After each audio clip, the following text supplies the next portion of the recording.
Yo, what's up, everybody? Welcome back. Today we are working on my map, and the goal for today is implementing search for businesses, restaurants, addresses, etc., etc. So the context is sometimes I like to go outside. Well, maybe like is strong. Sometimes I have to go outside, and maybe I want to like go somewhere and I have to figure out how to get there.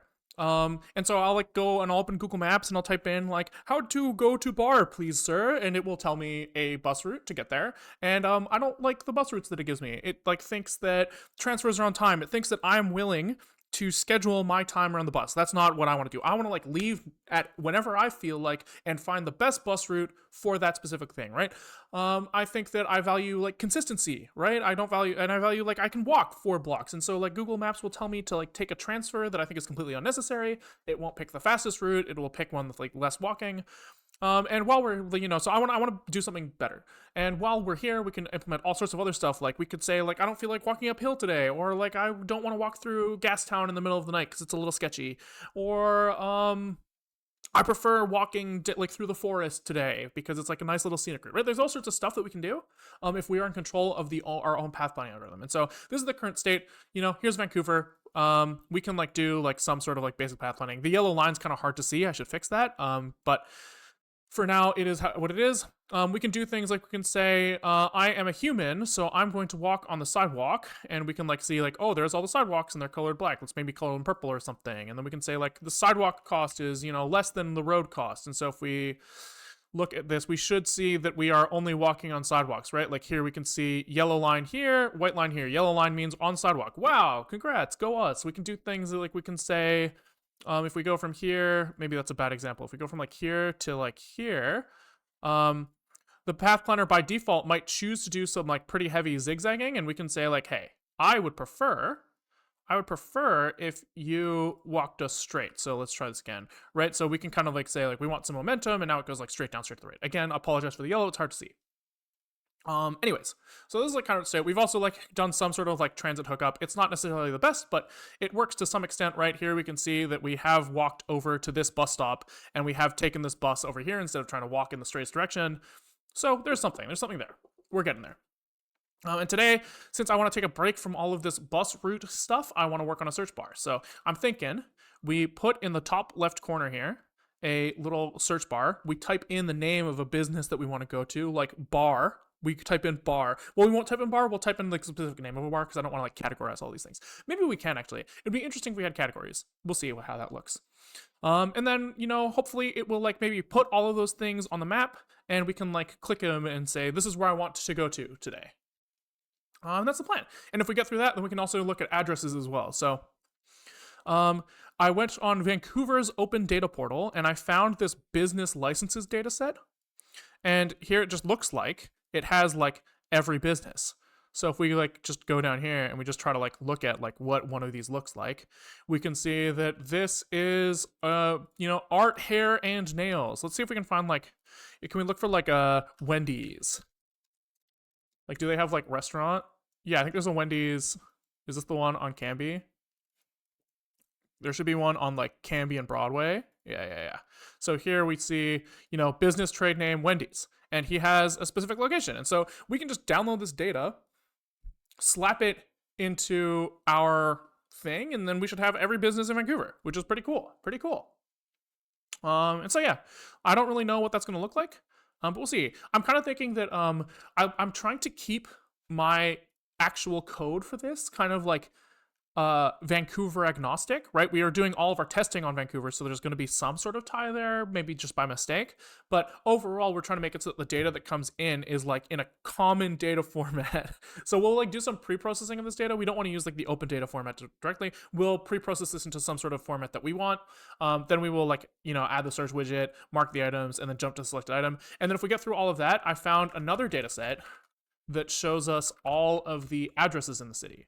So OpenStreetMap does like have the ability for you to put those on there, but it doesn't necessarily like, it's not necessarily implemented for every house. Where here we can see like, oh, okay, we've got like fucking everything we would ever want, right? Every single house here has an address. Perfect. So if we get through all the business stuff, then we'll jump here, but we'll see where we get. Let's start with the business stuff. So I think Like, what happens if I click on this? Business licenses JSON. How big is this thing? I have no idea. I was kind of hoping that it's small. Because if we have to wait for like 1,000 megabytes, a gig to download, then that's going to take us a while. I was kind of hoping that it would be quick. But this is looking pretty big. 36, 37, 40 megabytes. That's crazy. I guess, 41 megabytes. That's not too bad. That's not too bad. Maybe we will start here. We have this all repo already that we've kind of used for the image tile data. We have Snap Vancouver image tiles where we added this like test Python script that like pre-processed their data set from open data. Maybe we kind of just hook into this repo and we kind of call this like, instead of it being Vancouver tile data, this becomes like Vancouver open data pre-processor, you know? In here we actually called it Snap Vancouver preprocess, which is a perfect name. And maybe we'll do like, for now, we'll just do this in a subdirectory and we'll clean it up later. So we'll say like make dir, and what we call this? Businesses.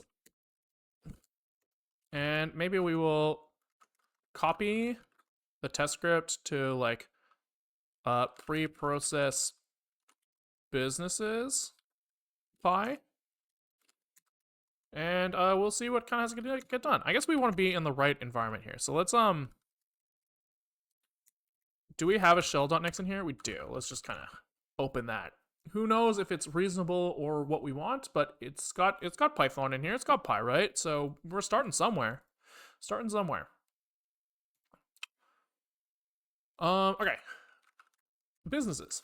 Pre-process business. What is that complaining about? Dude, Lua callback in auto commands. Oh, if this is from TypeScript or the tree sitter.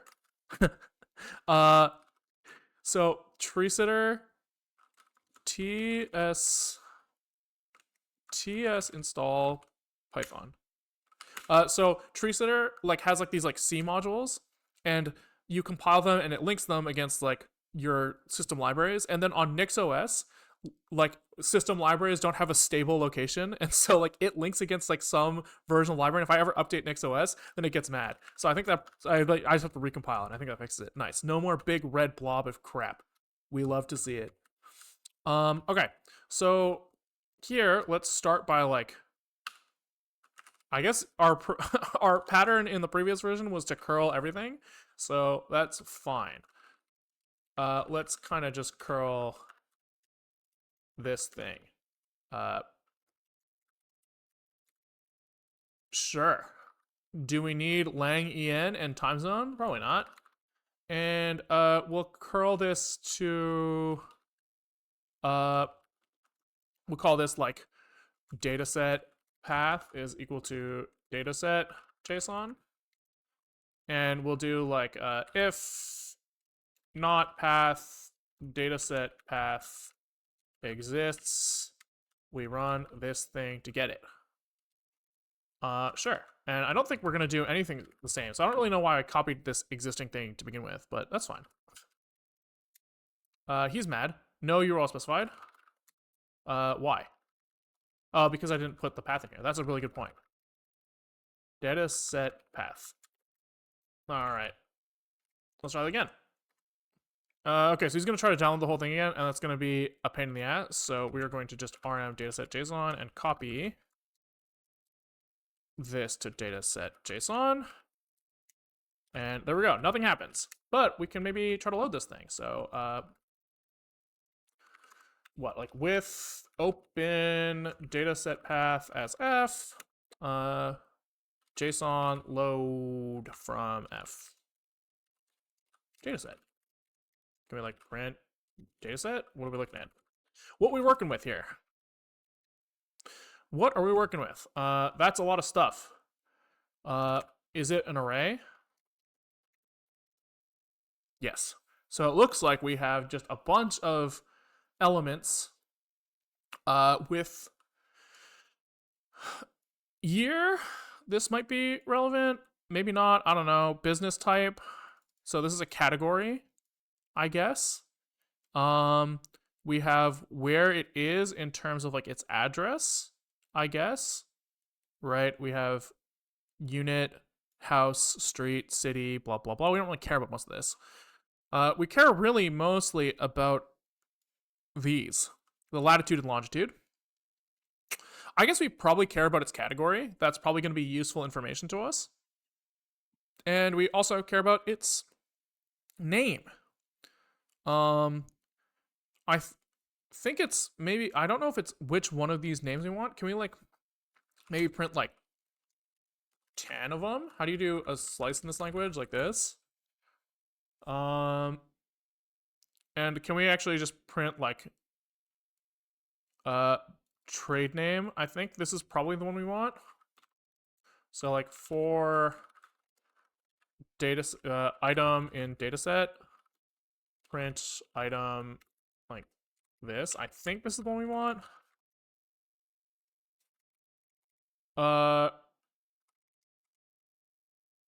Sure. Yeah. Pizza.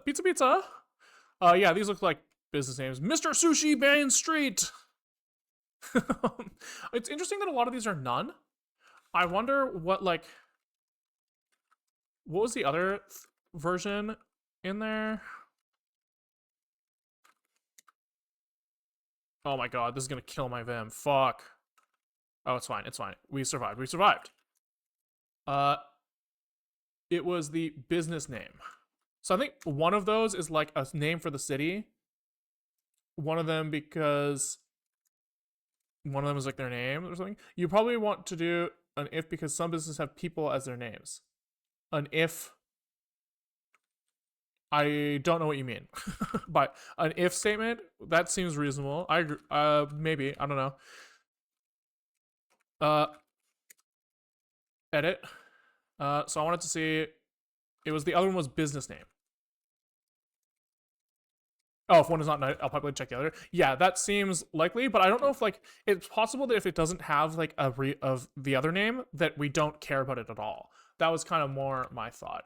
Can we like put like a marker in here so that we can fucking tell where one begins and one ends? Right, so the ones that have none for this name, like, do I care? Left side looks pretty good as well, to be honest. Can we look for one that says like Subway? Right, so these are the ones, this is what made me think that it's the trade name is the one I want, the one on the right. But I guess maybe we use the trade name if it's available and fall back, like you said. That seems reasonable, right? Because like here, Golden Hands Jewelry Repair Limited, that sounds like a name that I would want to look up as like a human. Vantech Arts, that sounds like a name that I would want to look up as like a person. So I think that we try to use the thing on the right and then use the otherwise use the thing on the left. That seems reasonable.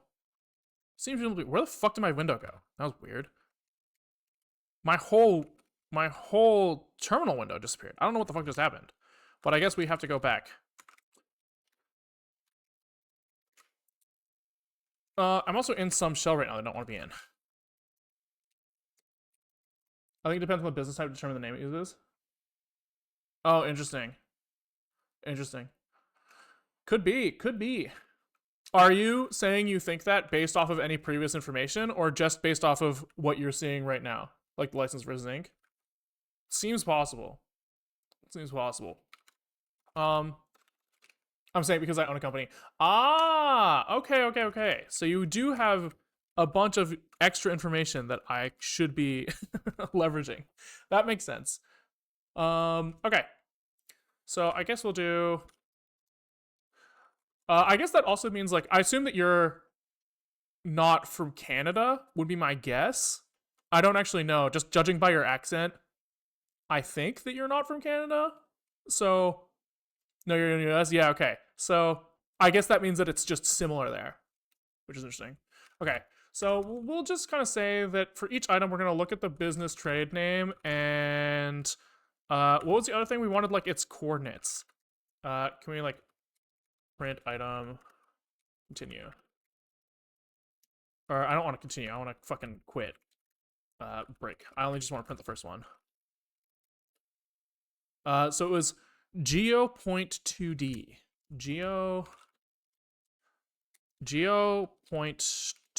I think is what it was. Yeah, Okay, so lawn and lat. Okay, so we're just gonna like yoink each element, print out the business trade name or the other one, and then slap another thing in there, and we'll put that. Then we'll like serialize all of that somewhere. So we'll just say like var. No, not var in this one. We just output equals this, and output append. Yeah, and we will append, I guess, a dictionary. That seems fine, and it's gonna be like lat is item geo point 2D lat. Lawn is lawn. And we're gonna do like name is item business busyness trade name. Or we have item business name. If this is none, else I guess we'll just call this like trade name is this. Boom, boom, boom, boom. Trade name is this if trade name is none, else trade name. There you go. I think that's how you do Python. I can never fucking remember, man. Wait, you type with an accent? No, sorry. Alt F4 also streams in the category, and I've seen him around. We've rated him a few times. I haven't seen him online when we're going offline recently, so I apologize if we haven't rated you for a bit, but we will again in the future. Why does geopoint2D not exist? Why does geopoint2D... None type is not subscriptable. So I guess here we need to say like, if we'll say a geopoint is equal to this, and we'll... I guess it's more like... Well, he's kind of crashing on like if geopoint is none, continue. It feels like that's what it's complaining about. It does seem like that worked. Now, once we rip these things, let's break after one and then just write the outputs. So we'll say with open output path as f as wb, I think probably JSON dump the output. Sure. And we have to jump it into somewhere. So we probably dump this in the file. Output path is equal to output, I guess. I guess they want it as not WB, I guess. Seems fine to me. All right. Sure. All right, so it looks like it's working. Cat output JSON. Fuck. JQ dot output JSON. All right, yeah, we have a bunch of stuff. All right. All we gotta do now is use that somewhere. So this now we can claim is a common data format. We haven't defined the common data format, but we should sure pretend it exists. And the common data format is name lat long. It's a crazy one, this one. And then we'll go back into our repo here. And the way that our app is set up is we kind of like pre-process all this data with like make website. So we kind of like take all of the stuff from our different data sources and collect them into like one clump of crap. And so we're just gonna add this to our clump of crap. So we'll call this like business data. And this will come from some command line argument, business data. And we will say like var business data is, do I need this to be optional? I feel like, sure, yeah, why not? Why not? And I guess I'm kind of okay with this whole thing being null as we use it in the rest of the app. So here we'll just say like, if somebody passes the argument business data, we set business data like this and no business data arg. And then we set business data here. And no business data. Why isn't it auto-completing? Hello? Seems fine. Okay. And then no need to like crash otherwise because we will support not having it. We have this absolutely fucking like disgusting monster main function, and we are just going to ignore that fact for now and continue tacking on to it. This needs to get cleaned up at some point, but for now I won't. And the question now becomes, where does this stuff live? So we have kind of like two outputs. One is this like binary blob, um, and one is like a metadata object, where the metadata object is like serialized as JSON. And so we have this like binary blob because it's kind of like way more storage efficient. Like in JSON, if you want to store like a latitude that's a float 32, you have to store this as like one point, that, right? And that's like how many bytes? Like, we were seeing like 19 or 20 bytes instead of like 4. So we instead just store like the little Indian float 32 representation, and that's great. So we probably want to do that at the very least for the points. We also have like a string table where we store all of our strings in like the binary data section, and then in the metadata we usually point to those like as like an index into the string table. I think probably following that pattern here makes sense, because we're probably going to have duplicated strings, right? In fact, we could check that. Let's check that. We could maybe do like a little histogram of our of our of the strings. We can do that. We can do that, and let's do it so that we can make good decisions. I guess at some point we finished this intro, and at some point we started on this. Sometime before right now. Sometime before where are we? We're at 21 minutes of the stream. Sometime before now, and we are still working on it. Okay. Let's take a little pixies. So if we do like, I don't know. Let's like open the output path like this. And can we just like names a set? Set doesn't sound right. It's more like a map.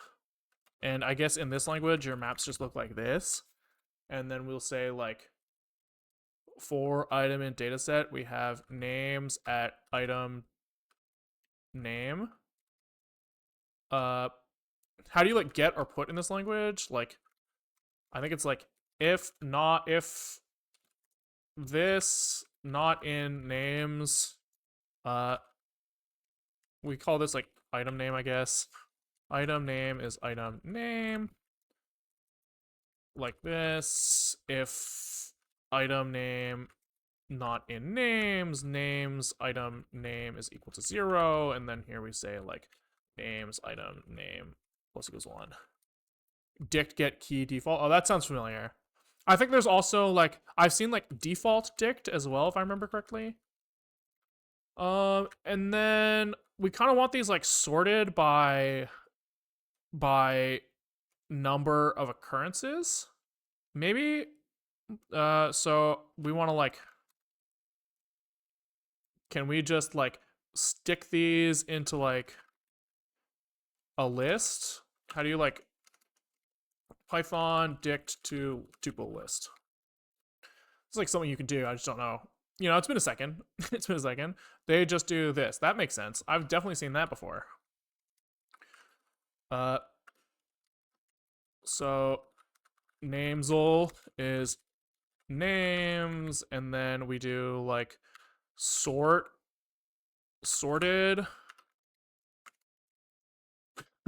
we can get here. We can get there. Sorted numbers. There's a way to like pass in like a thing that I want to sort with, right? This is so useless. Iterable key. Iterable. Is there really no like Python sort custom function? Oh my god. Here, this is what I was looking for. Where'd it go? Dude, I fucking hate it when stuff moves. I saw lambda in here somewhere. Here. Jesus. You can tell it's been a minute. It's crazy that I used to write Python for a living. That's crazy. Because this is embarrassing as shit. Does sorted return? Yeah, it does. Names sorted. Okay. And then for names sorted I actually kind of want to go backwards, huh? So that if we print everything, item in this, print item. There we go. No, maybe we want reverse false. I want the biggest things at the bottom. Just everything is 0. Everything is 0 because we didn't do names, item name, plus equals 1. We lost that.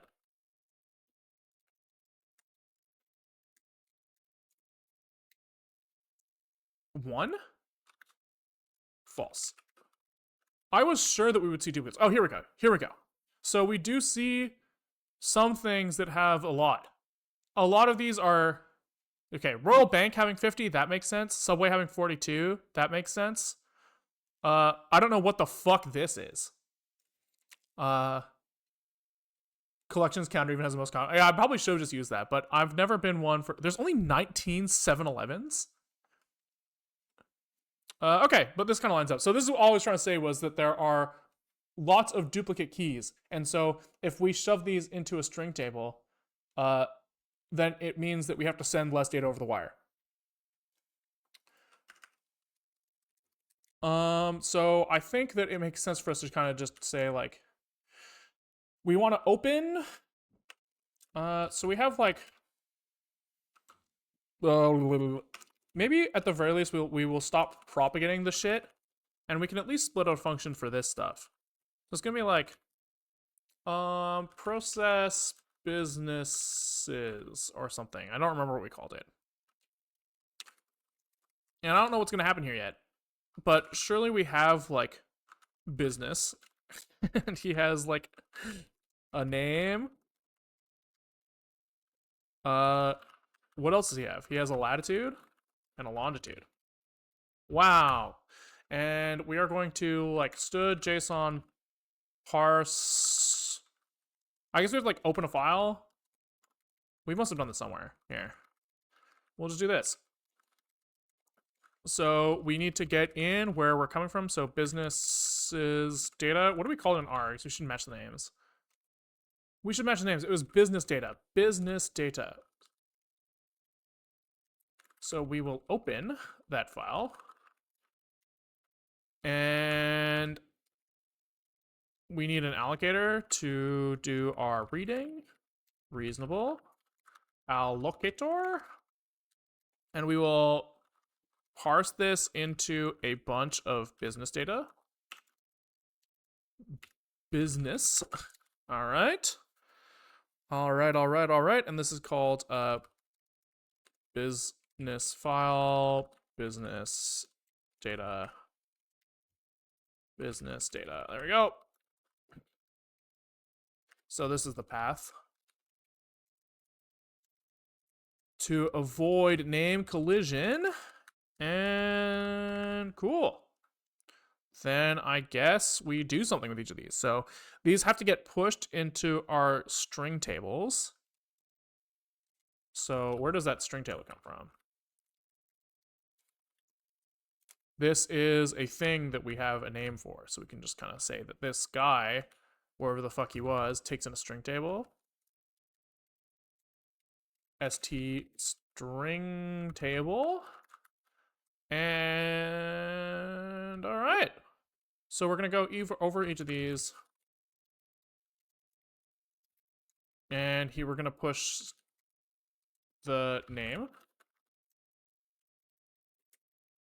Okay. And we're going to have to like put these somewhere. So I guess we are going to push each of these businesses into like some sort of section in the data, right? We're going to have like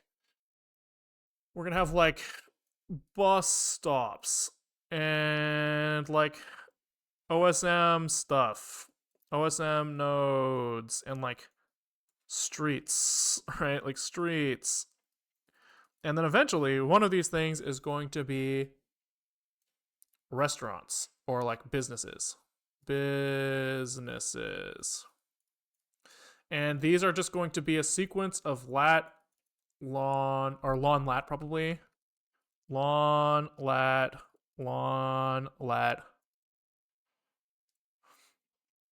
Do they also have businesses spelled differently with typos? Almost certainly. Almost certainly. And then here we're gonna say like we're gonna store a pointer to like the start. And this is gonna go into like the JSON, right? So we're gonna have like JSON, and one of the many things you know like business start offset or something, and he's gonna be like at byte number like 1000. Then here somewhere we're gonna also probably have like something that's effectively end, business end. So it's gonna be like, you know, like 1200 or something, right? This might end up being like the length of the array, it might end up being like the start of another section. Yeah, I don't know. Why are you just posting a link to your own GitHub? I'm just gonna time you out because I don't know why you're doing that, but it's kind of weird to just say hey and then post a link to yourself. That's just strange. And I'm not gonna click it, and since I'm not gonna click it, I don't know what's in there, and if I don't know what's in there, I'm not gonna leave it in my chat. So uh so this means that we kind of have like an implicit like number of businesses. So I think probably having like names in here, business names, and pointing to like the string table index in an array, I think makes sense. So that's probably what we're gonna do here. We're gonna have like in our metadata, we're gonna have like end nodes, end ways. I guess this is kind of neither nodes or ways. These are all kind of like indexes within the nodes and ways. So here we're just gonna say like, I guess we can just kind of assume, well, way tags is the next thing in here, transit trip times. So I think, oh, this is also in metadata. So where the fuck is the string table come from? The string table must just be implicitly at the end of ways. That's kind of my guess. Can we look at like split map components in it? This takes it string table data, so it's end ways onwards. So here we're just gonna need to add a tag for end string table. Or we want the string table at the end. We probably want the string. I guess it doesn't really matter. But yeah, we can write the string table at the end. That seems fine. So we're going to call this end. What was the thing that we're adding? Businesses. Okay. So then for each of these, we're going to, I guess, return a like which string table index corresponds to our name. So there's just going to be a bunch of like usizes. And that means in our metadata, we're going to have like business names. And these are going to be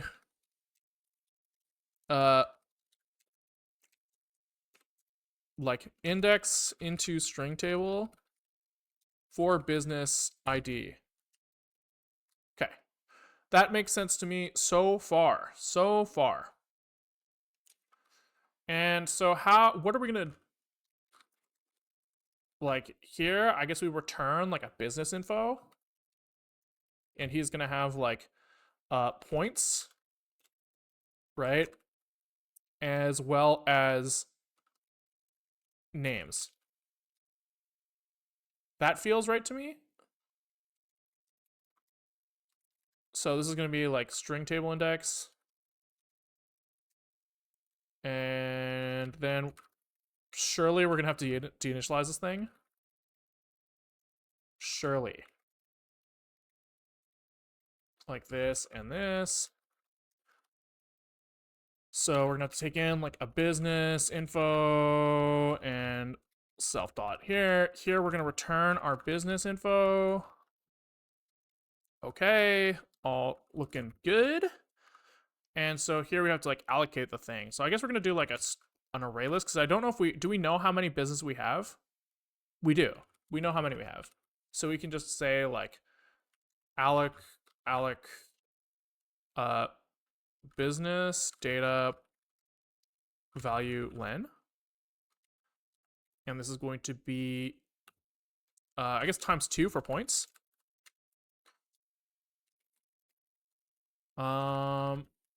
Points equals, what am I doing? This is a F32.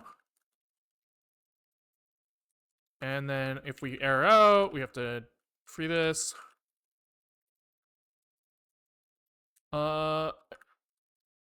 And names is going to be just the number of elements. And then we're going to keep track of our index. Like this. And then here we can say that the names I is equal to this. Yep. Okay. Which comes from item dot name like this.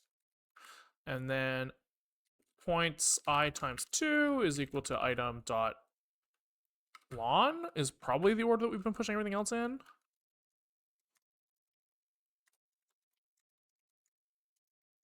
We've been pushing everything as lawn lat. Chillin'. Lawn. And 2 plus 1 is lat. All right. All right. So then we can just return points equal points and names equals names. And we're going to call this somewhere. What is going on here? Image, data, path. What's going on here? This is tile stuff. I see. So before we do metadata writing, I guess maybe before we do any writing to the output, we should process this stuff. So we'll call this like try process businesses with our allocator and like args business data and like string table. Where is our string table? User data probably. It's probably something like this. Probably something like this. And we'll say like const business data is this business info. Processed businesses. That seems right. That seems right. This doesn't say that he can fail, but he definitely can fail. Because there's a lot of things in here that could go wrong. Like, for example, these allocations that we're not writing try on. These need to be tried. And then just down here somewhere, we said we were going to write the business. Where did we say we were going to write them? End businesses. So end ways is here. Const end businesses is counting writer bytes written like this. And then here we write out all our businesses. So it's something like for processed businesses dot points. We don't even have to do this. We just say data writer. Like, we can just fucking like shove that shit in there. Write all, right? We just like data writer write all. Process businesses dot points. Like, we just fucking send that shit. We could probably like stud mem as bytes probably. But that's probably it. And then in here we need to write out like end businesses is equal to end businesses, and whatever the other thing was, it was like business names is equal to process businesses dot names. And then in our map data, when we parse this stuff, we just have to adjust this a little bit. So this comes from end businesses. And then we need a new thing that's like business data. Like this. Boom, boom, boom. It's simple. It's simple. So this is business data is from the end of ways to end businesses. All right. All right. I think that's everything. Now let's try running make site and just see what happens. We do probably need to build this thing. What's on top of his head? It is a ball machine from spheriphoria.dev. Let's see if there's any extra ones, actually. The idea here, nope, nobody's uploaded any, but the idea here is that each of these chambers is its own WebAssembly module. And so anybody could create a WebAssembly module, upload it to the site, and I will likely accept it. The WebAssembly modules are responsible for basically like applying physics to the balls and rendering stuff on the screen. So they're like pretty much like infinitely customizable.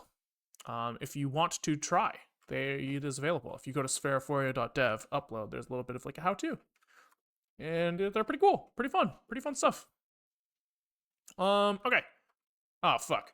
I wanted that. Zig, build, optimize, okay, make site. I should have started making the site before doing that, but that's okay. Maybe we'll just start here. Zig, build, and we need to optimize because it's slow as shit. And then we want LTO off because LTO is also slow as shit.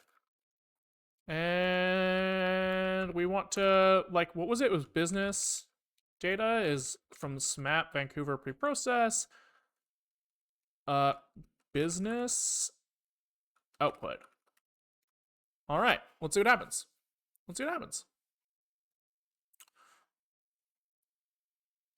He didn't compile, of course, because process business, right? So processed business. This is like if we have our business data, we do this.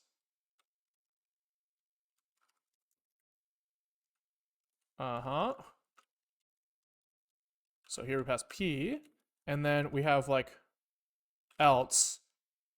Can we just like default initialize it? Like this, and then this is a business info, and then here we'll just like default initialize these to empty. So now in the case where we don't pass the argument, it will be like nothing's there, but in the case where we do, there's stuff.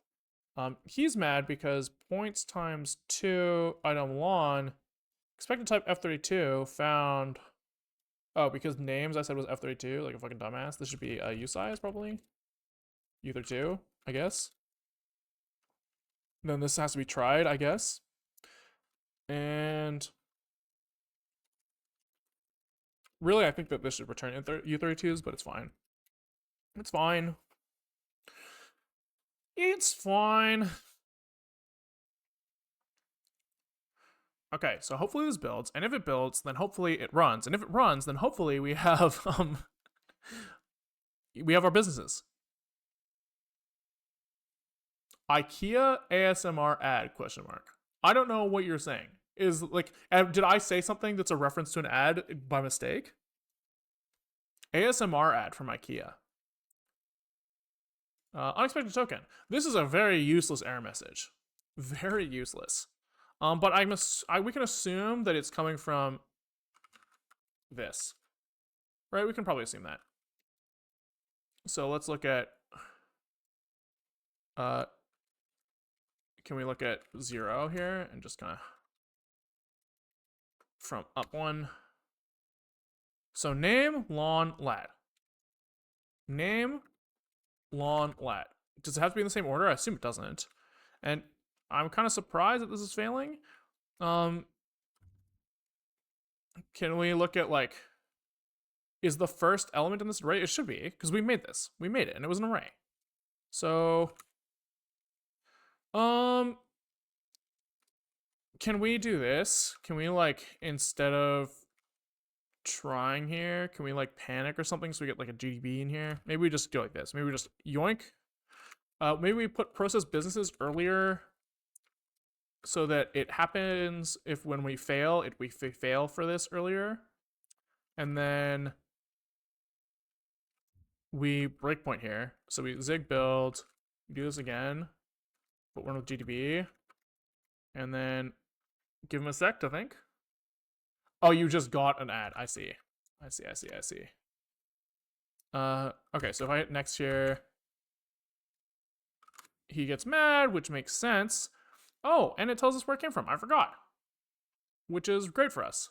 So this is in parse token source from the JSON reader. That makes sense. I think there's a way to like get better diagnostic info from here, if I remember correctly.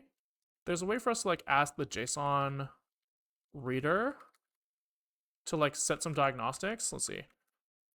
Zig standard lit. So I would like to know, I don't understand why he's mad. I just don't understand. Diagnostics. Stood JSON, fuck. Click the wrong one. Stood JSON diagnostics. So how the fuck do I use this thing? You then call enable diagnostics, whether source is either a reader or a scanner. Okay.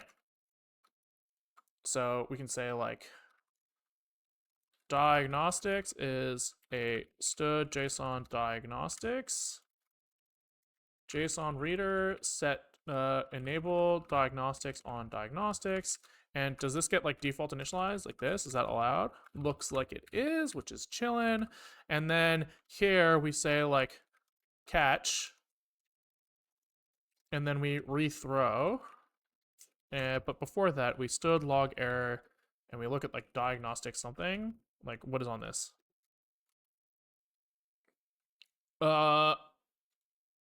Get column, get line. Okay, I guess that's fine.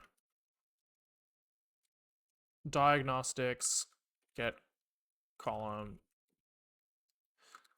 diagnostic, get line. At least this is something. Stood log error. D, and this is backwards. This should be line diagnostics get column. Is there no like total bytes, cursor pointer? Yeah, there's nothing else really in here, huh? It's fine. JSON error.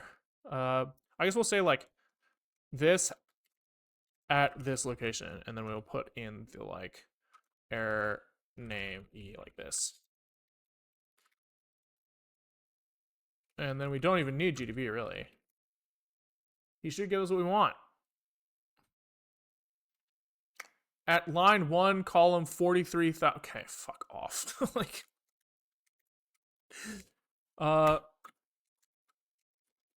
okay, we will fucking indent equals 2, so that you know, Python preprocess, like, give me something a little bit easier. So this is 24,333. 24,833. No, I see. We should just not include these if they're null.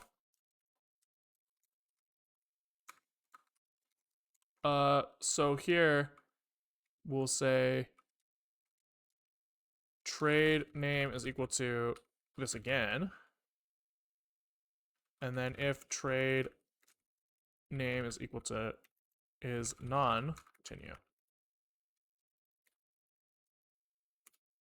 I'm cool with that. I'm cool with it. Invalid character at 422.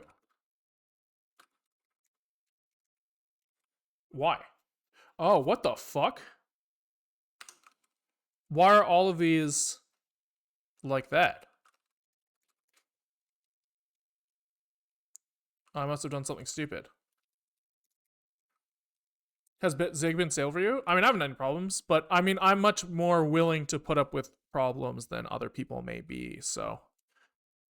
Hard to say. I mean, the documentation's not great, but stability, I've only hit like one major bug, where I think it was if I called atan2 10 in WebAssembly, it crashed. But other than that, I haven't noticed any problems from Zig itself. Like the compilation output seems like fine. You know, the debug mode's like a little slow sometimes, but like not to the point where it's a problem. The caching I've had some problems with, but I don't know if that's like NixOS fucking with me in some way. It feels like it might be because it seems to be related to like when I start a new shell instance, sometimes the caching doesn't feel quite right. But overall, it's been very good, very good. Like those are very minor issues. And I'm not even sure that they're Zig's fault anyway. So yeah, I've been enjoying it.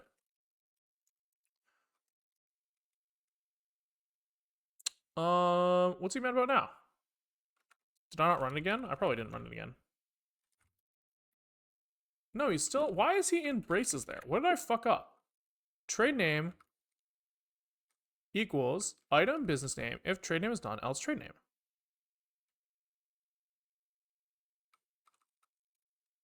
Am I stupid? Print trade name. Like,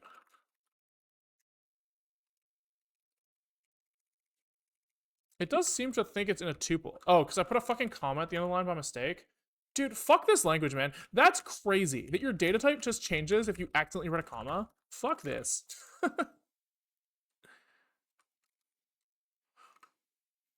There we go. Much better. I want to run this not in debug mode anymore. Fuck, go away. Make site. De-optimize equals release safe. And de-LTO is false. And I think optimize has an I in it. Accidental tuple. Dude, I fucking do that all the time. Like, all the fucking time in that language. Like, it's so... Oh! Oi, oi, oi, oi. I'm a fan of strong typing. Strong typing, pretty good. Pretty good. Are you using build.zig? Yep. Yep. Python can people work identify with this thing? You're gonna go crazy. How can people work? Yeah, I mean, it's like it's really efficient when you type right, and it's really shit when you don't type right. Are you parsing it to JSON value in Zig? Yeah. Is that fucking stupid? It might be. I am doing that. I'm probably over allocating and stuff, but it's not the end of the world. I'm okay with it. Okay, so we should have now some form of output. And in here, in our metadata, we should see like business names. Okay, and this gives us a bunch of elements in the string table, which is great. This tool can generate a schema for it if you want. What do I need the schema for? When a type capable of parsing input when provided to... Oh, so this will like give me like the struct type that I want? Probably. But I think that my schema is like very simple, so it's not the end of the world. Like it's just business biz hello. I'm in the wrong file. That would do it. Right, it's just this. So I'm not really too worried about it.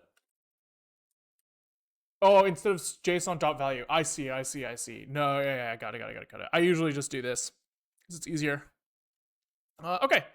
So we saw string table, and now I guess we want to make sure that if we build and run the website, that everything is not like broken, right? Because we've added stuff to the metadata, so we want to make sure that the existing data parses correctly still.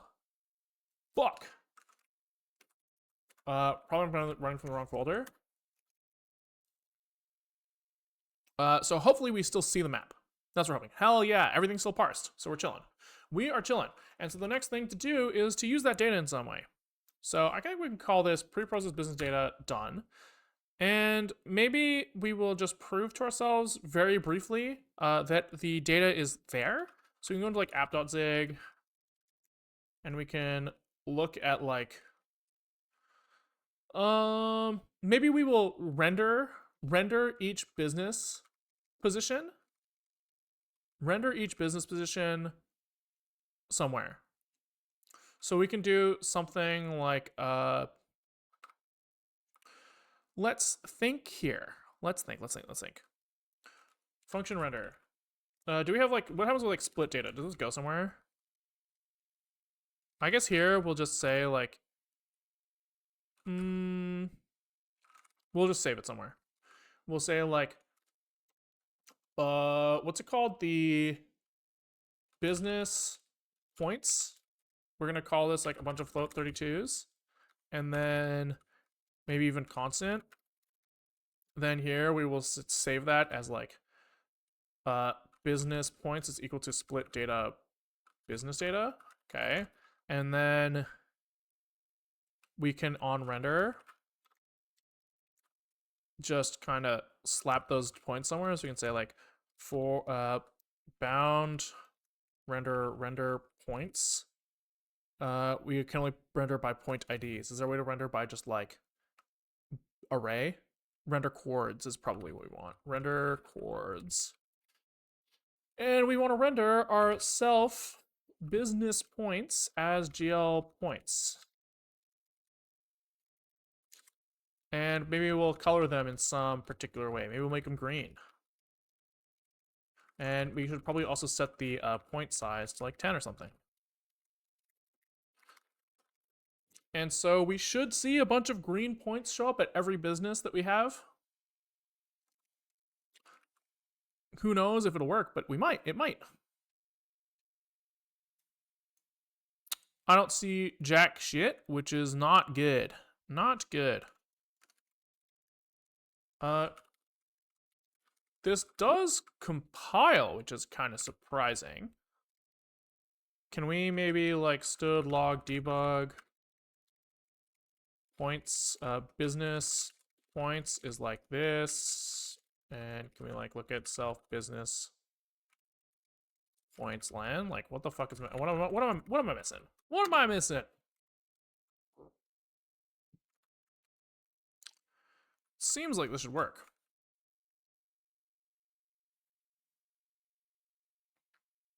Business points 1. Okay, that's not good. That's not good at all. Map data zigs. We have like split. Where is like we parse this stuff as like split data. Map data components in it.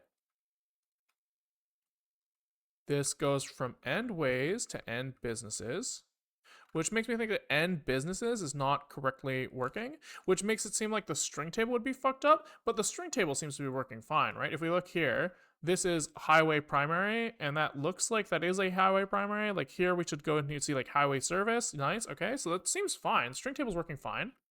So 1 executed over 500 times. Yeah, because it's once per render call. But then, why is the business data feel so small? Did we not write it out? Can we go into our data? How does it look in our output? So we want like end ways from map data JSON and businesses. So that is 1 float, huh? That does look like 1 float. 4 bytes. How is that possible? How is that possible?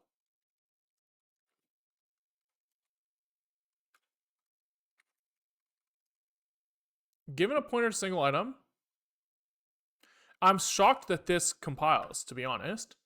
We want slice as bytes. That's pretty funny. That's pretty funny. And then we want to make site again. Vancouver needs more businesses confirmed. Yeah, what is happening? Nobody wants to work here anymore. Did you try slapping him in der dough? What the fuck are you talking about?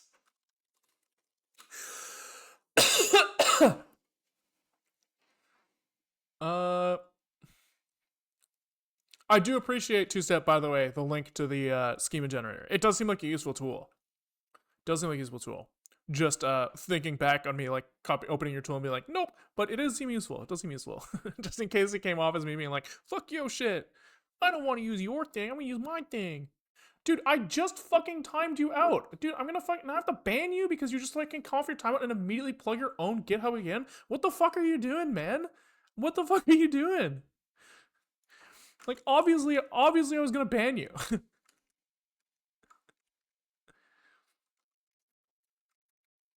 All right. I had a nasty issue with as bytes the other day. I was accidentally passing it an error unit. It happily accepted it. Yeah, it does look like the implementation is very much like there's nothing there. Business points 60,000. Okay, but I'm not seeing them rendered, which is surprising. Here he's saying that we got a lot of them. But interesting. Oh, fuck, because they're in latitude longitude space. So we have to convert them to meter space. We have to do that. So somewhere we do that for the point lookup, map data lat long to liters. And so I guess we just have to do the same shit for business data. And we don't really care about the bounds here. And this is no longer const because we're modifying them in place. Right, because you have to unwrap the world. Unwrap the world, because on the globe, it's like circle, and we want square. Circle is square.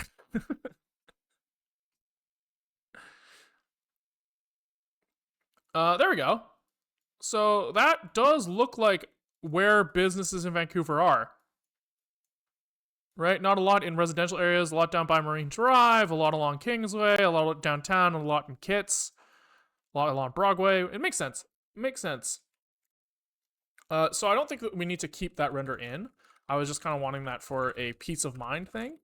And so I think we can call that done. And let's now work on, integrating search in some way.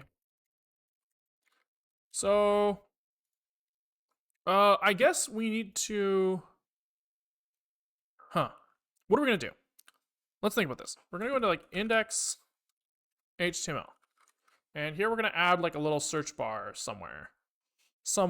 I guess we're going to put it like on the top left.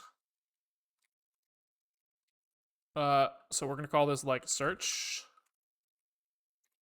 And I guess it's going to like render on top like that overlay does. So we're probably going to have to do like a copy paste of this overlay CSS thing, but for the search widget. And instead of going bottom right, he's going to go top left. He's going to have some sort of width. I don't know. Background color. Sure, we'll like leave all this for now. Let's just see if we get a, we should see a little search bar show up in the top right, or not search bar, a div with, okay, we see like a black bar here. That's great. So now let's add some sort of like text input to that thing. So input type equals text, I think is what you're supposed to do here. Then do we just want to like force its width to be full? How do you do this? Input like this, and you say like width 100% or something. That feels right. I don't know what the fuck I'm doing. There we go. That's close. If I don't put that at this CSS rule in there, what does it look like? Yeah, I do want it to fill, but then he's like not respecting the padding correctly. Like if I just do like this, does that fix it? I don't know. No, he's just fucking like over the edge. I don't know, man. I guess we can just kind of do like, we can do it manually so that I don't have to think about it. 345. I don't fucking know, man. Close enough. Close enough. We don't have to get crazy here. And we're gonna say that like as we type in here, we want like a list to show up underneath, probably, of like all of the names of businesses that match what I type in. Was wondering, in the long term, do you plan to collect data for other cities around the world and allow this community to implement it for other cities, or is it only personal educational? I probably won't host for other cities, but I mean, like, the code's online, so anybody would be free to use it for other cities. Maybe I should host for other cities? I haven't really considered that. I don't really want to put in the effort to, like, generate the data, but if other people generated the data for me, maybe? I don't have any plans. Is probably your answer was, do you plan to? And the answer is no, but that doesn't mean it won't happen. How do you like comment in here? I just want like a fucking like, oh god damn it, oh whatever. Dude, can you not comment? I just want to like fucking write down that I don't like what the fuck I've done here. There we go. Okay. What the fuck are we doing? Hard coding width instead of using relative.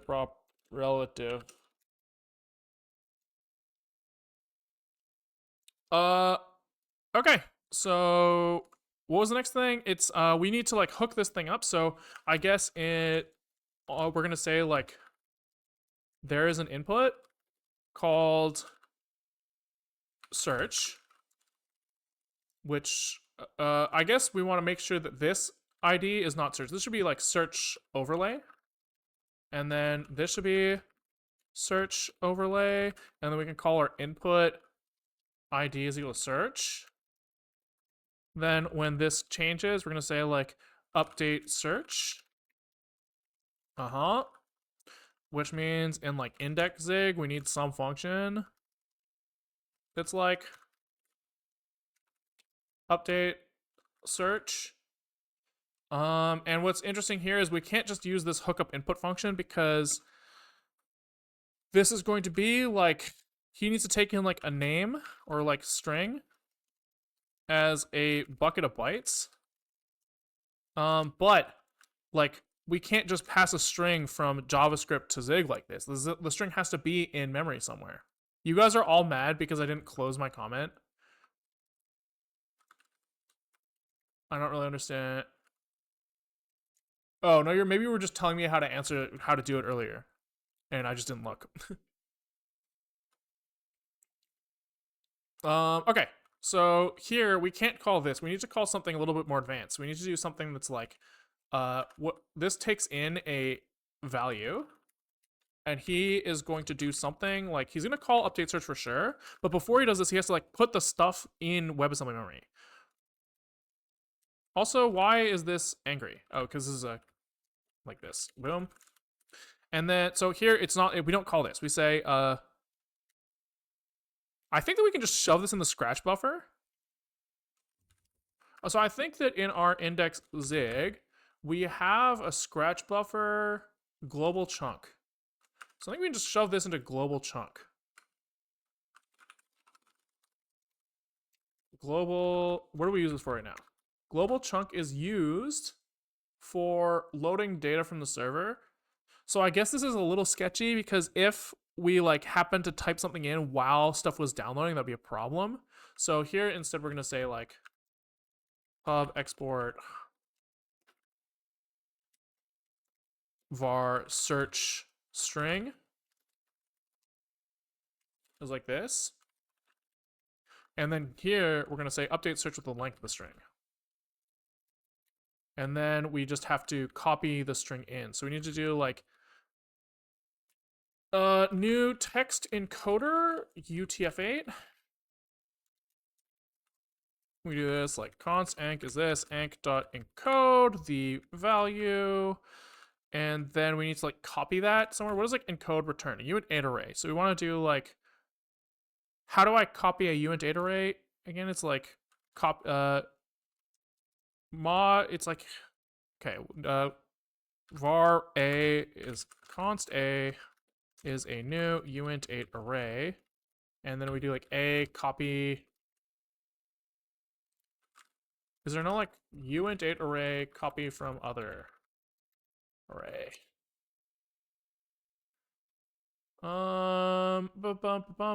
Set. Oh, okay, it's fine. Then does it have to be the same length? Uint8 array set. Where does that come from? Set. Really? Oh my fucking god. Where fucking methods? Prototype set? Oh, I clicked wrong. Set. So array, the array to which copy from which to copy values. All values in the source array are copied in the target array unless the length of the source array plus the target offset exceeds the length of the target array, in which the case an exception is. Okay, so we need to be, we can be smaller, but we can't be larger, which is great. So we can just say mod instance exports memory. So yeah, we get our buffer as a uint8 array. So we say this like string input, or we'll call this like zig wasm string is this, but not from global chunk. It was a search string, I think we called it. I can't remember. We called it search string. And then we just copy this from the encoder output. So we say enc.encode value val encoded is this, and then we say wasm string copy set val encoded, and then we should be able to call upstate search with just val encoded dot length. That should get us into Zigland with the string in Zigland, so we can actually we can just check that really easily if we go into index.zig, and in here we just try to like Stood log debug. Zig received a string that goes from search string from 0 to len. If we did everything right, we should see the correct thing in here.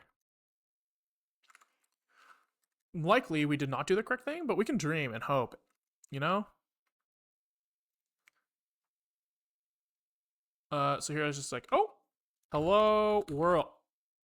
Boom, baby, let's fucking go. That sure says Zig received hello world. All right, so now we just have to like do something now. Don't fucking ask for money in my Twitch chat, man. What the fuck are we doing? What the fuck are we doing? Have I got enough viewers now where I have to deal with this shit like this? Just be normal. Be normal. So let's say this is going to like do something. What's it gonna do? I guess we're gonna like ask the app to update the UI with a list of elements that match the search string. So I guess we're gonna say like, I guess we'll just call this search business or something, and we will just pass in kind of all this, and then this will kind of do whatever callbacks he needs to do to get the UI state populated. So what do we call it? I already forgot. It was like search business. I guess we'll kind of like throw it down here.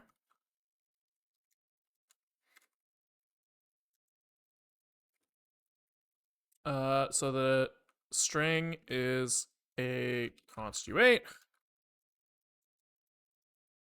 And I guess we will start by what? We just go like for metadata business, no business names?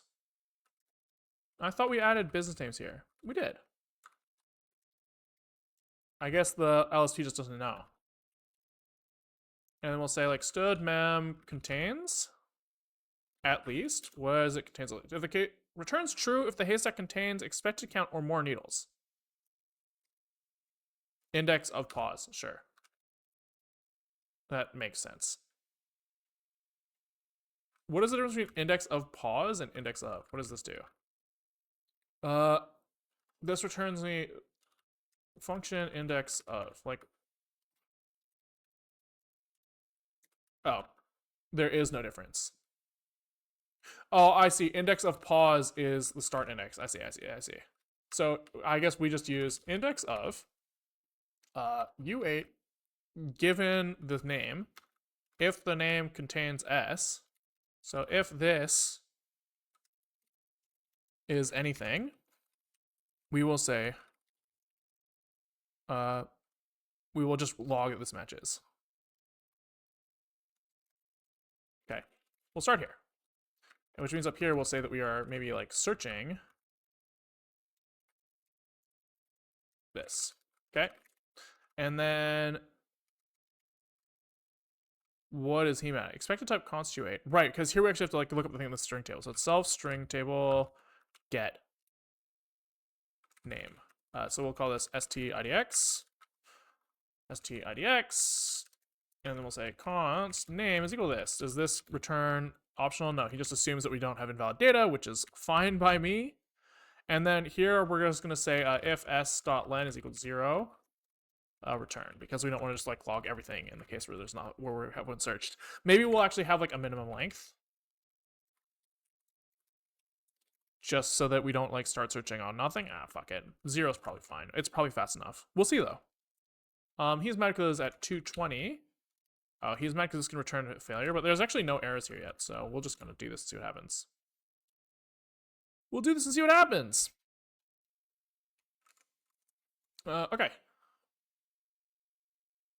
Why did this get small again? Is this not supposed to be fat? Unreachable. So hello world. So I guess we shouldn't search this. Unreachable executed. So this is index out of bounds.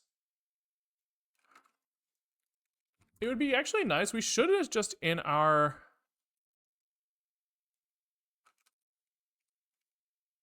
like, can we go into our index zig and in our panic handler, can we fucking walk this stack trace? Oh, I think that we saw that this stack trace is null in WASM, maybe? That might be something that we saw. We could check though. Can we do like print stack trace question mark? Int from bool. I guess we just log the boolean. No, we want to log if this is available. So it's like error return trace equals null. There we go. I just want to see. I just want to see. Because if we saw the stack trace, that'd be fucking cool. That would be cool. But I think that we saw it's null.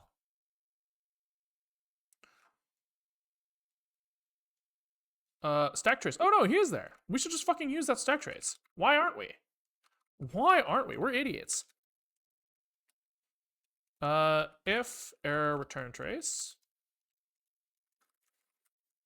What's like, how the fuck do you use this thing?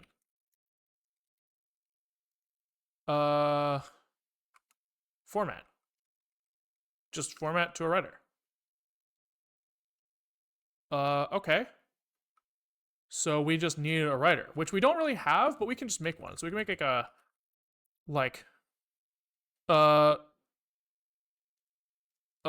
what is this gonna be called? I guess it's gonna be called like console writer.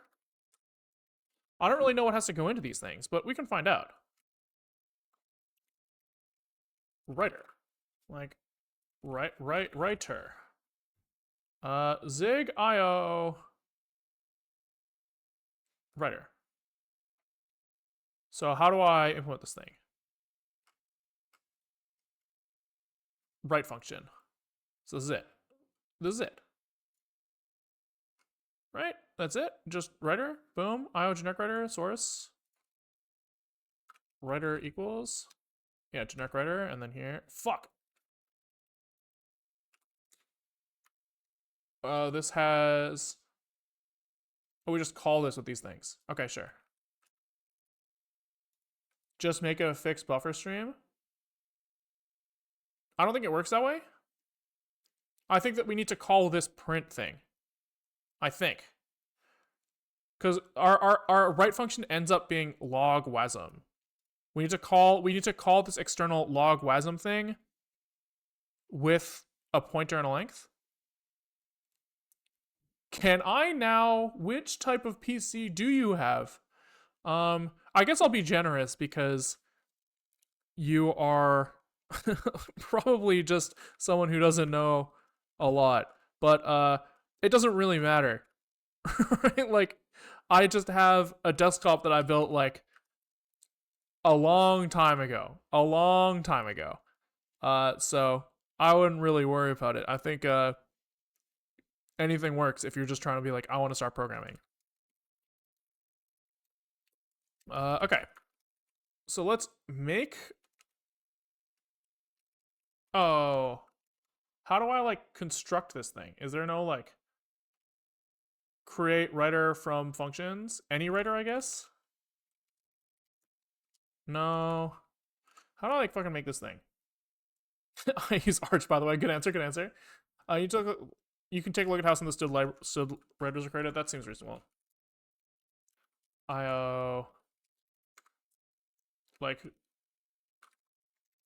counting writer. I know that this one is. So when he calls this, he creates a counting writer with this thing, and they just have like a write function.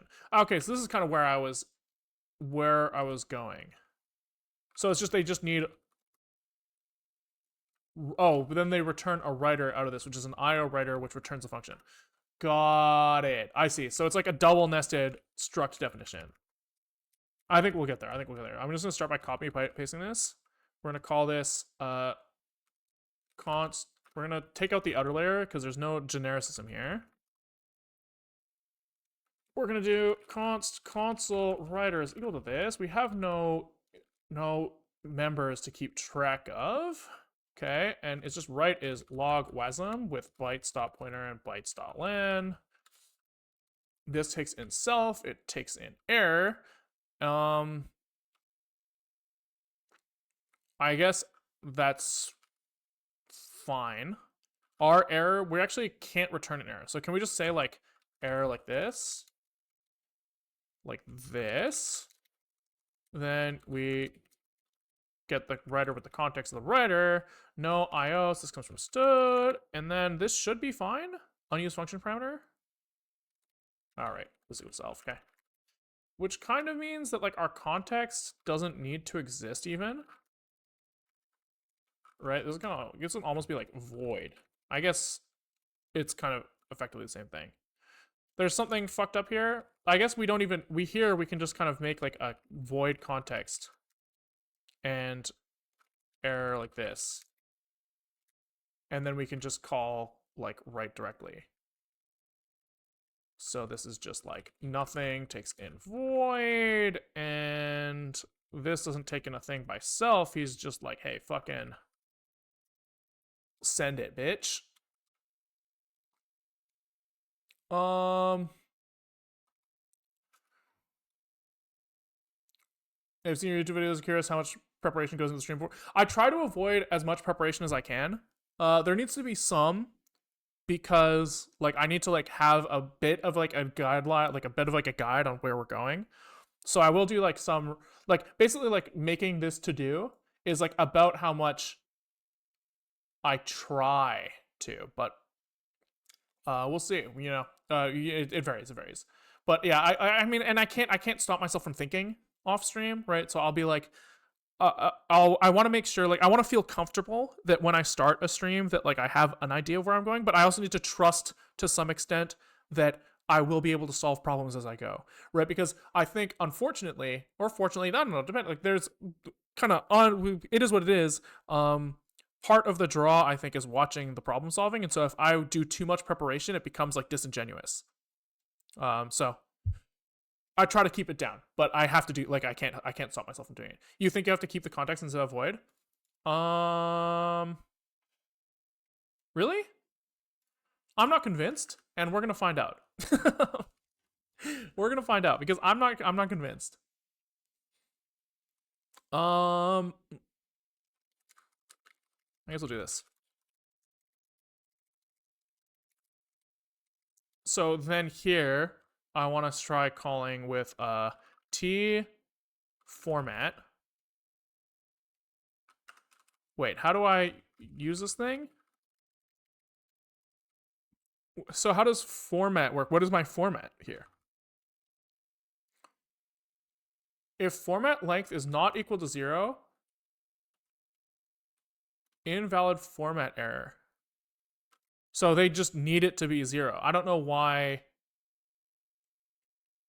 Okay, so format is useless. I guess we'll just call t format nothing.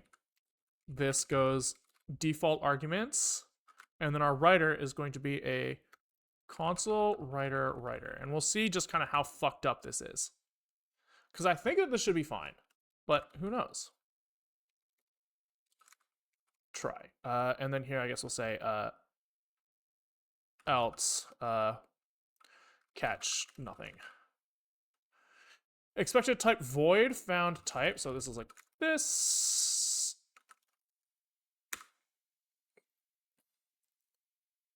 And compile. Looks like it compiled. So it looks like we didn't need those cells. Because I think that like the context just kind of passes itself in or something.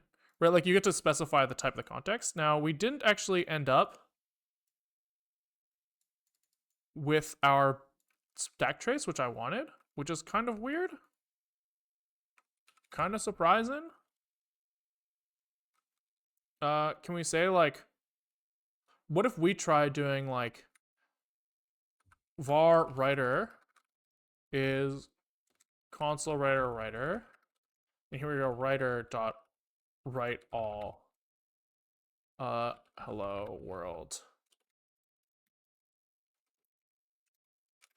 right? We kind of just want to make sure that like, oh, function with non-return, non-void return type. Oh, I don't know why it compiled last time then. I'm confused. I'm confused. All right, refresh. I don't really understand what's happening now. Nothing's happening. I don't understand.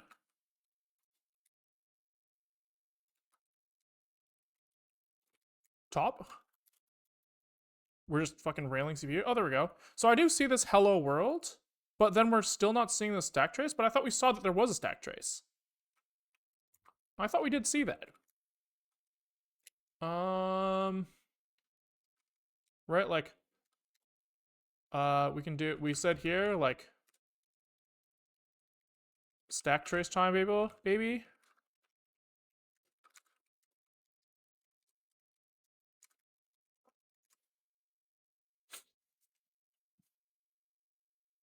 I wonder if it's, like, there but empty.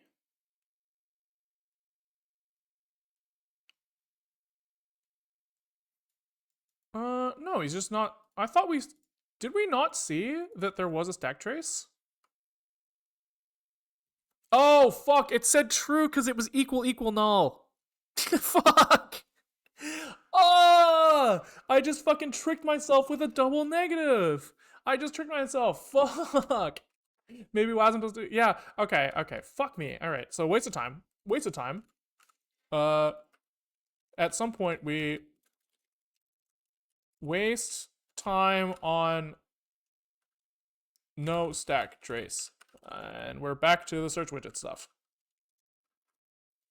So what time is it? It is 1:26:55. And search widget part 2. Fuck. God damn it. Equals null true made me think that the thing wasn't null. How silly. How silly.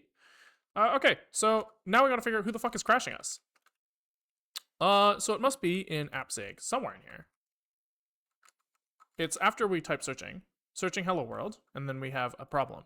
And so whose problem could that be? I guess that the string table, getting string table index is probably wrong, which kind of indicates that like make site, we probably just forgot to write that part of the string table.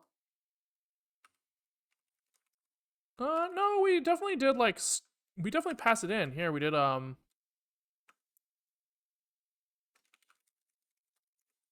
user data string table.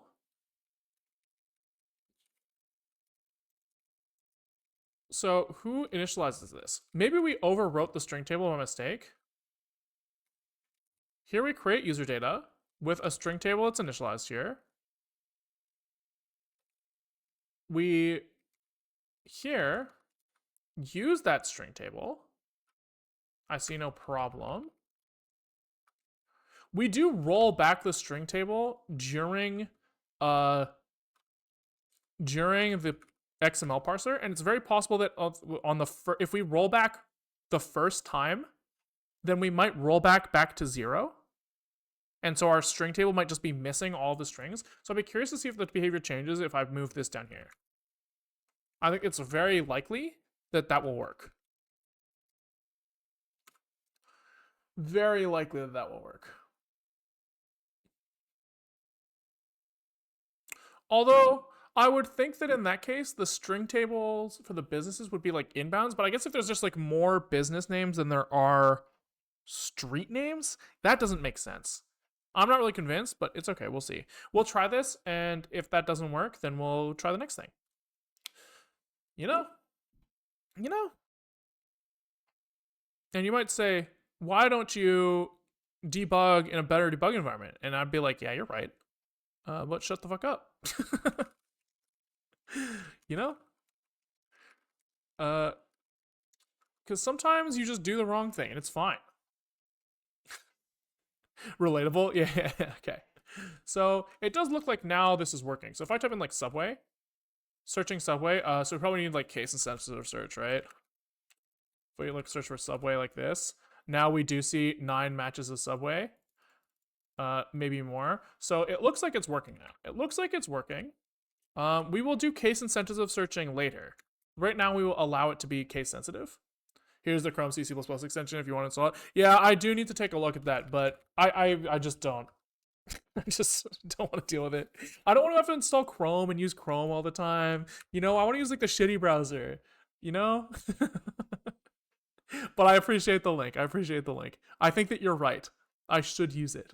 But instead, I don't. Okay. So I want to do like GUI bindings. What's it called? GUI binding? GUI. We just call it GUI. So here we have to like populate a list of potential elements. And so the question becomes, how do we like easily do that? We want to do like push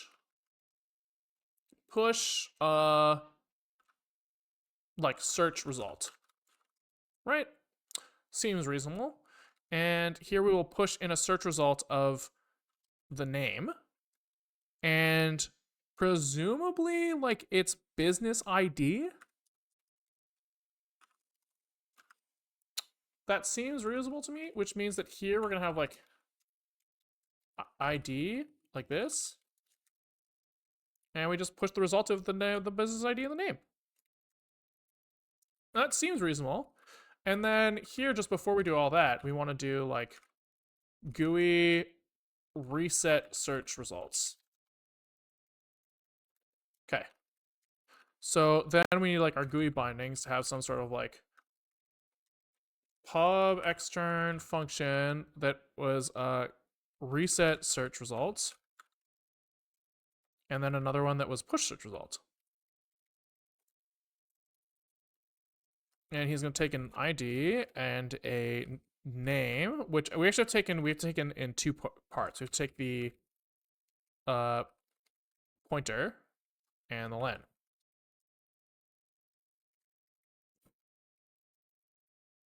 I've used it with Zig, it works great. It's funny that you're like, yeah, it works great. I'm just like, oh well, like I should just use it. I should just use it. Push search result. So this needs like name, pointer, and name len. Okay. All right. So now in index JavaScript, we set up our callbacks. So here we need a reset string, reset search results. And this, I guess, is going to do something like reset search results, bind WASM handlers, and then we're gonna like push search result. It's gonna look somewhat similar.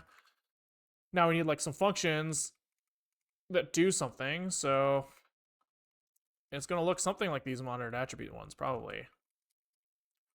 Push search result. So it's gonna be ID, name, and name len. And reset search results is gonna do something. I don't know what yet. I guess this is gonna like kind of stash like some div that's gonna like in index HTML, we're gonna like in our search overlay, we're gonna have some sort of like div, and it's like we're gonna call this like search results, probably. I don't know. Don't ask me. I feel you're not wanting to use Chrome. I only open Chrome when I need to debug WASM. That's fair. That's fair. About that to-dos list, how do you keep track and document all of your side project? Do you use any note tool like Evernote? No, we just I try like my current thought is that anything that's important I'll want to do anyways. This is not the case for a real project, but in the case of Stream, it's like since I am making stuff for me that only I will use, it will become very obvious to me if something is fucking broken, right? And so, and in the interest of making sure that I don't like get annoyed, it's like I lose steam very quickly, like unbelievably quickly if I have to work on something that I don't want to work on, and so having like a big list of to-dos doesn't help me in any way because I look at the list of to-do and I'm just like, here's a bunch of stuff I don't want to do, and it pisses me off. And instead, I just like, oh, this has to get done today because it's bothering me, and so I'll do it, and it's like and then I do it. You know? Okay. So somewhere we must instantiate this like callbacks thing. And somewhere I think that we like stash other widgets in him, I think. We'll scroll. WASM handler is what we call it. And we, monitor div, tags div. And so we'll throw in this like search results div. Results div. And then we just say search results div is this. We'll make sure that when we construct this, we pass it in. So search results div is search results. And so that means that when we call like reset search results, all we have to do is say this search results div dot inner HTML is equal to nothing. And then here, when we push something, we're going to like append some div. So this div, I guess for now, is just going, maybe we don't even need to tie any information to him. It's just like for now, we'll just say like, well, first we have to like pull the string out of WebAssembly memory. So we need to do like basically this, where we say name buff and name. So we get we decode the thing from the name buffer, and the name buffer comes from name and namelen. Okay. Now we will just, I guess, make like br. We'll do like this search results div append child of like a document create element of br, and then we can just kind of shove our extra shit in there. I think I can just write text in here. I can't remember, is it append? One of them lets me write text in directly and one of them doesn't. I guess we'll see in a second. We will see in a second. Refresh. Redirection of formal parameter name at 318. What? What the fuck is he mad about? Redeclaration of formal previously. Oh. No. Previously declared at 318. So at 320. Oh, name. Okay, fine.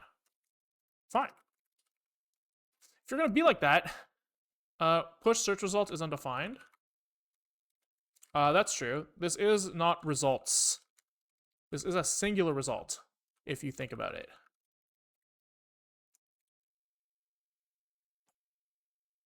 I can't tell if these logs are here from last time. These are new. So reset search result is undefined. Oh, because reset search result is plural. Because there are more than one results when we're resetting, but there's only one when we're pushing. God damn it. I fixed the wrong name? No, I didn't. They were just both wrong. They were both wrong. Okay. So this does something. We do, in fact, have a bunch of names here. Is there really no McDonald's? That's interesting. What about like a Wendy's? Yeah, all right. So now we have to do something like when we hover over these, we need to like do something. I don't know what. I guess like highlight them. So we probably want these to be like in their own divs so that we can like color the background of the whole div. And then we're going to want to like maybe show a point on the map for the thing that we're highlighting. That seems pretty reasonable. So we're going to do something like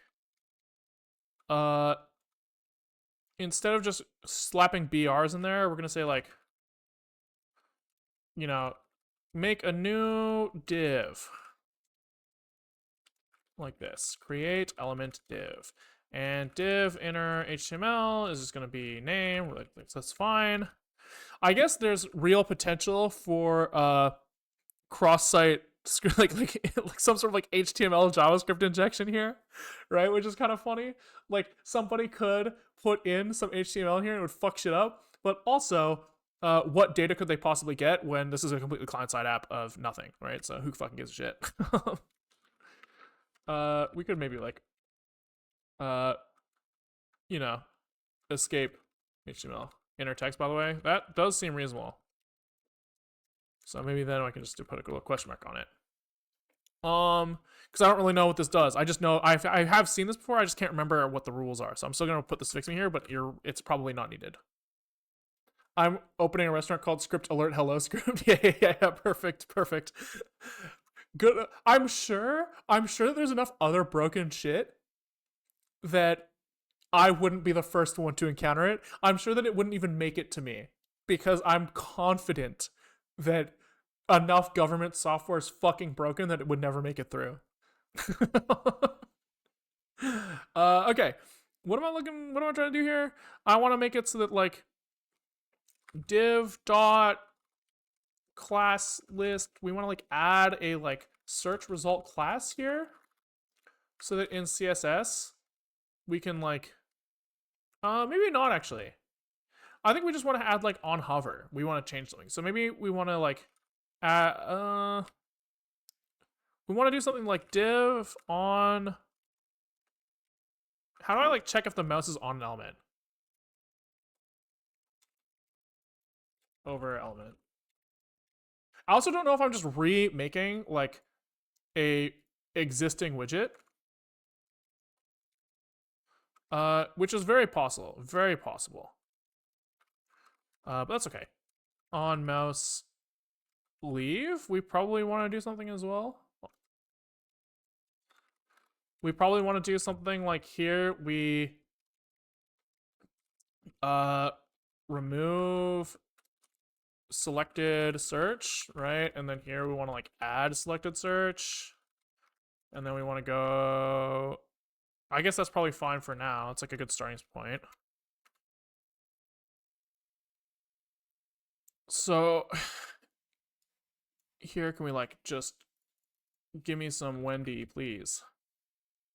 I just did never append the div, which is very important. We do need this search results div append child div.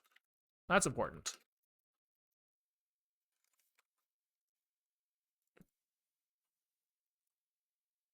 Okay, so now we should see that if we expand this thing here and we look at the search results, we do see that selected search getting added to the class list for the ones that are being hovered, which is very cool. Very cool. Very cool. Is this JS is not the function keyword? I think that when you're within a class, you're not supposed to have it.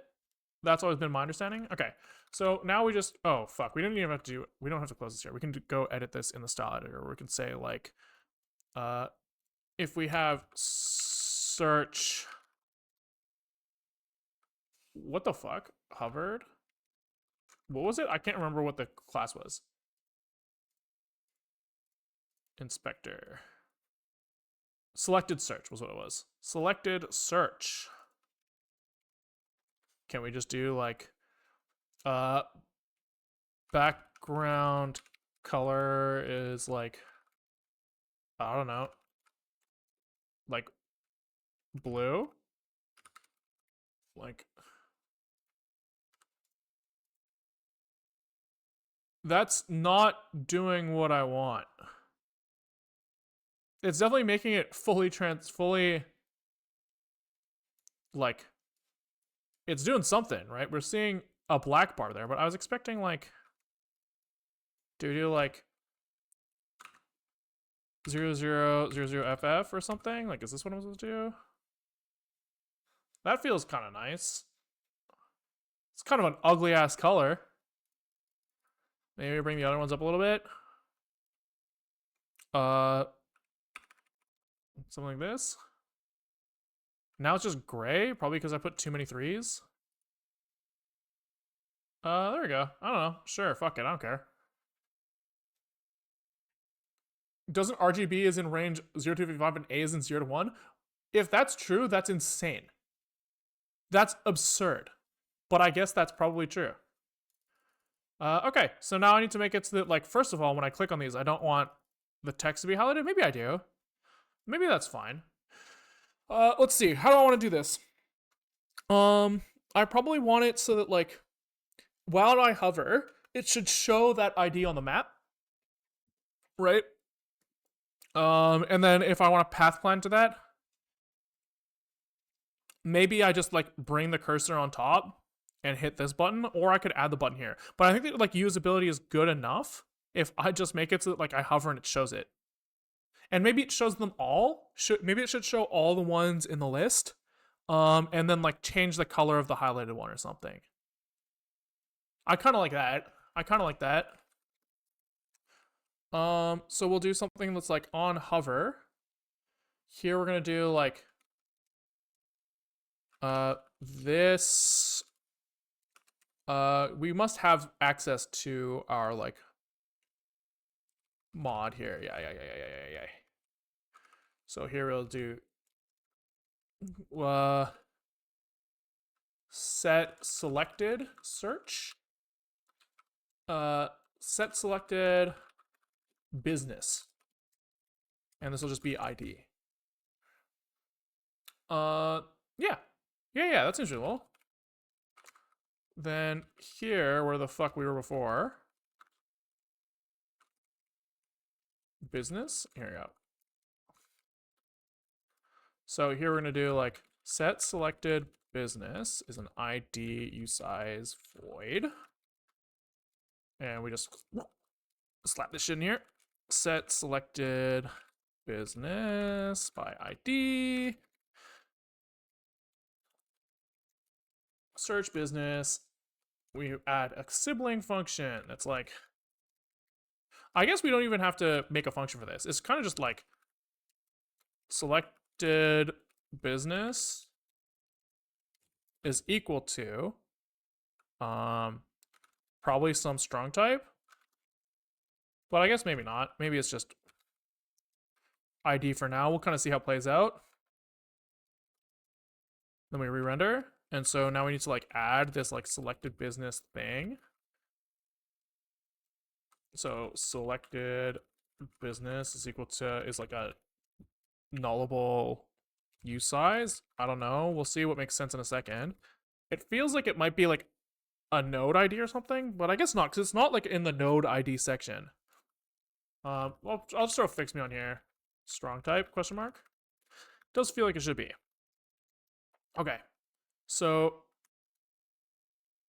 then we're going to do something like just at the very bottom here. We're going to say like if selected business. We're going to look at like business points. This should be abstracted. But for now, we're not going to bother, and we're going to look at bound renderer.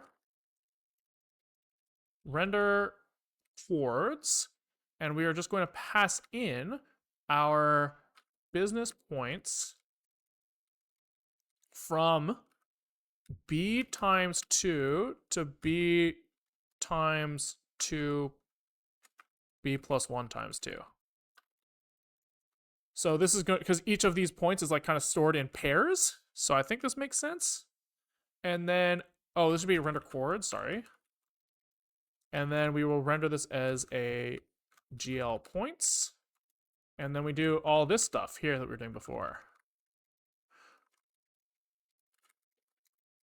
So I think that should do it where like the highlighted business should now end up being shown on the map.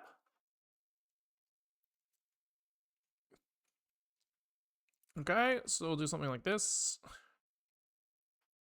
We'll do something like this, and we'll see what complains. Because someone's going to complain. They always complain, these guys. I think I forgot to set the CSS at... I think I forgot to save the CSS styling, which is annoying. I also don't know what the fuck is going on here that's taking so fucking long. What is happening? Oh, here we go. Okay. But yeah, that does... Okay, so let's try to look at, like if I look at, like, a subway. I guess I need to see if I can find one that I know where it is. So, like... I guess I can picture the Wendy's on Cambie and Broadway, so I'm gonna look at that one. So that should be, like, here somewhere. And just, like, it should be, like, I think it's here-ish. I think it's this one. Broadway. Yeah, I think this is the one he's here. So if I scroll down this list enough. Fuck. Oh, there it is. There it is. We found it. So that's pretty cool. That's pretty cool. We have to undo it when we leave. Oh, which we maybe have done there actually. Oh no, it's just that it's not showing. So there's like on leave, we need to discard it, but then like there's probably going to be a race in there if we do on leave set it to null and on enter set it.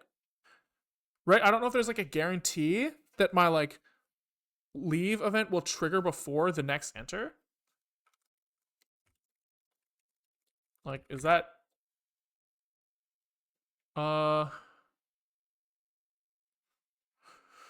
mouse over out enter leave. These events are special. JavaScript.info. God, I must be so fucking stupid. This is a lot of reading. This is a lot of reading. Can we just like ask ChatGPT?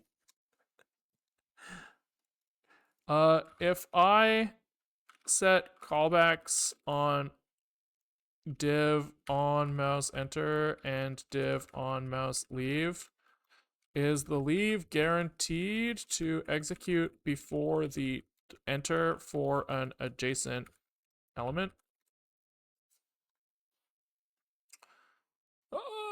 In other words, okay, yeah, oh, fuck. Met is far off the chart before. He is claiming that. All right. You know, that idiot's good enough for me. So here, I guess we will just say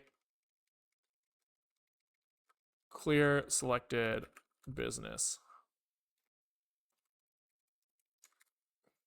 And I guess we probably want this on enter and leave, not on over and leave, would be my guess. And then here, let's fix the HTML. We wanted that background thing. So we wanted like search, selected search, was it? Yeah, and we wanted this to have a background color of 3333FF or something. I don't know, it doesn't matter. Okay, so we need to have like index zig. We need a set selected business. We need a clear one. So let's just set it to null. And I guess we'll see what happens. Okay. Okay. So I guess there's probably some risk of like if the elements overlap, then maybe it doesn't work as well. But for now, we can assume that it's fine. Cursor pointer, maybe? I don't know what that means. I also don't know why this is taking so long now on initialization. It feels like it didn't take this long before, and it seems like inconsistent, which is kind of weird. So we want to do something like, so let's look at like this guy. If I leave, he goes away, and if I go down here, yeah, it does look like it's working. It does look like it's working. Well enough. Well enough for me. It's kind of weird to me that when I hover this, the blue line goes away, but I think it's because the blue dot is rendered in maybe on mouse move like a fucking idiot. So there's probably something about that that's like fucking stupid, but that's all right. That's all right. All right. So now I think the last piece here, the last piece I want is I want to show all of them in a different color on update search.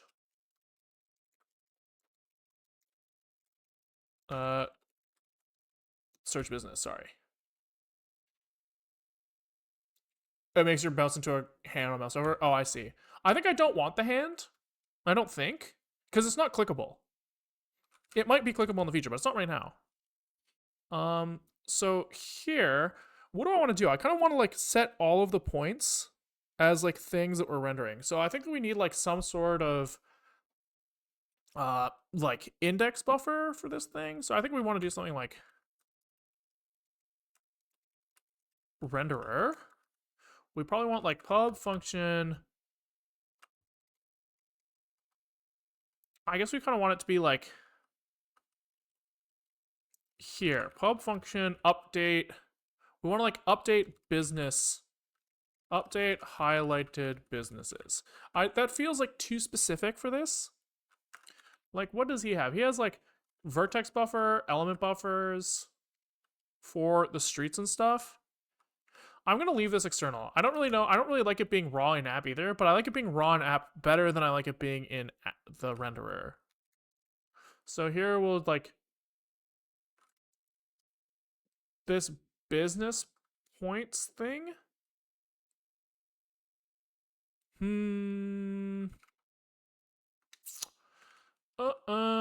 Something about everything feels wrong. Everything feels wrong, but it's okay. For now, we'll just say highlighted businesses, and we'll just kind of shove these like this, and then on update on business search, we'll just say self highlighted businesses equal to something.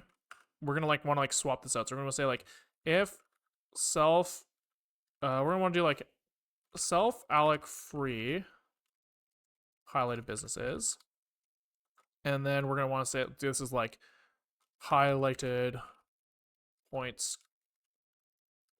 to owned slice, and this is gonna be like try, and this is gonna be like failable, and then here we have to like do like for like var highlighted points is an array list of F32s with our allocator, and we're gonna like de-init this thing. What Vim theme is this? It's really fucked up. It's Sonic Eye, but with term GUI colors off with the Alacrity default color scheme. So it's just like I don't know what the fuck is going on, but it's not. It's like it's not what the theme's supposed to look like.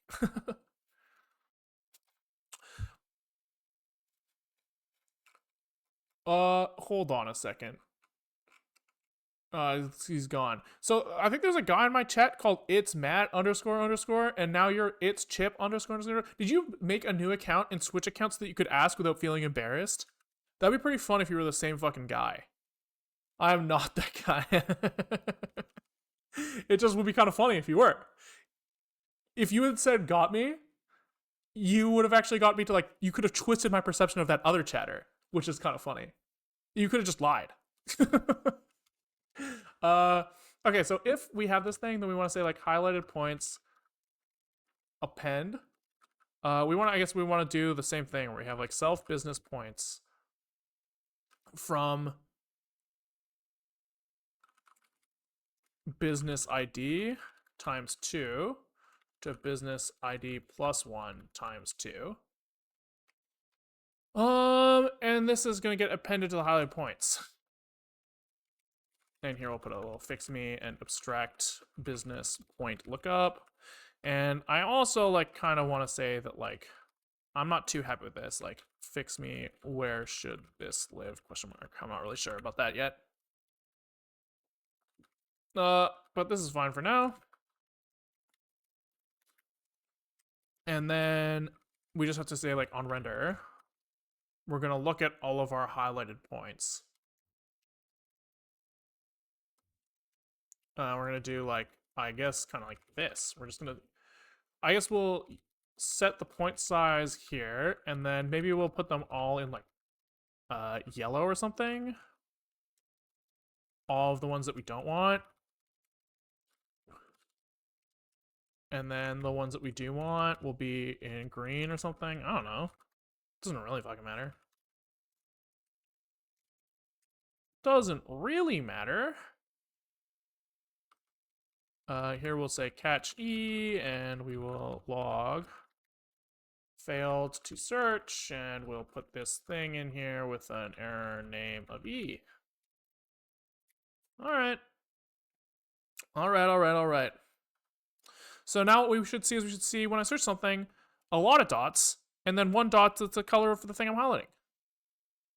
Wowie wow. And at some point, I do have to look into this performance. This is awful. This is like unusably bad. And I don't know why it's doing this now and it wasn't before. Pissing me off. Invalid or out of range index, and I can't fucking drag it around? Like, what is happening? I wonder if it's when this is empty, it's broken. Let's try rebuilding with that line commented out. Because I'm curious.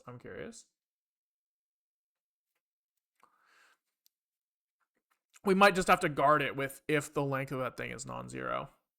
We might have to. We will see. I guess at some point we did this as well.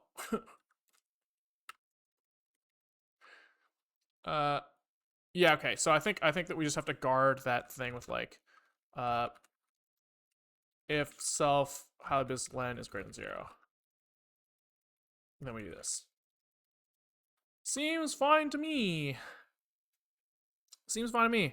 And then we're gonna wait like fucking like 40 seconds again when we refresh the page, which is gonna be very cool and fun. Very cool and fun.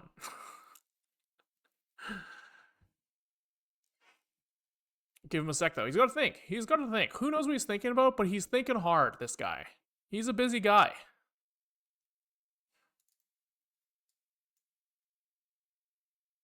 All right. Yeah. All right. Sick. And that's kind of working, right? So we can look up like a subway. And there's all the subways. That's kind of sick.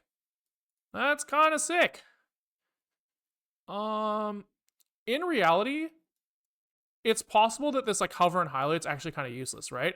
Like, if my friends are like, meet me at Subway, which they would never do because why the fuck would we ever meet at Subway? But if they were, I would like know which one approximately, and like just having them like marked on the map actually might be like plenty good enough. If I could click these and have it like plan a path there, like maybe I go here and I say set path start, and then I click on these and it sets the path end. That may be kind of interesting as well. But yeah, all right. You know what? I think I'm gonna call it there. I think I'm happy with this. This is a lot of improvement.